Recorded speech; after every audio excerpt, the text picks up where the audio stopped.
Les enfants du Congo meurent depuis des années. Plusieurs autres conflits.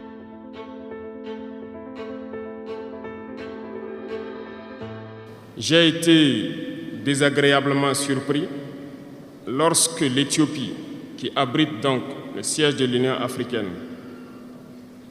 vivait un conflit. Et quand j'ai vu le Premier ministre se mettre en treillis et annoncer fermer l'université à Addis Abeba pour faire face à la menace, je n'ai pas vu l'action de l'Union africaine pour protéger ses sièges. Les États occidentaux, pour la plupart, voyaient Addis Abeba tomber, ont plié bagages et partir. L'Éthiopie s'est battue, a trouvé une solution interne et vit plus ou moins en paix aujourd'hui. Les enfants du Congo meurent depuis des années. Plusieurs autres conflits, tels au Soudan, existent sur le continent. Nous aurions aimé voir l'Union africaine générer les forces et toutes les stratégies nécessaires pour soutenir ces États pour qu'ils puissent retrouver la paix. Nous ne viendrons même pas parler de nous ici au Sahel. Depuis près de 10 ans, le Sahel est le théâtre du terrorisme international.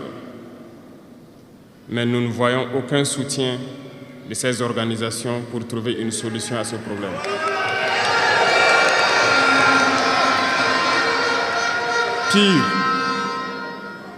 Pire, il y a quelques jours de cela, un pays étranger à l'Afrique a annoncé ouvertement avoir soutenu et participé à une attaque lâche, terroriste et barbare contre des forces de notre confédération à Tinzaouaten.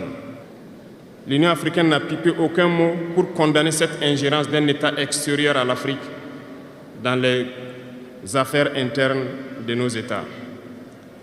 Et ce coup de gueule, je souhaiterais qu'ils l'entendent et qu'ils sortent donc de leur silence et poser des actes pour que la jeunesse puisse croire en l'Union africaine.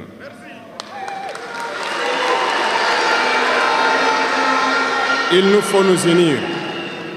Il nous faut nous unir et la seule manière de s'unir, c'est de se parler, de se comprendre et de pouvoir donc asseoir les bases de cette unité-là.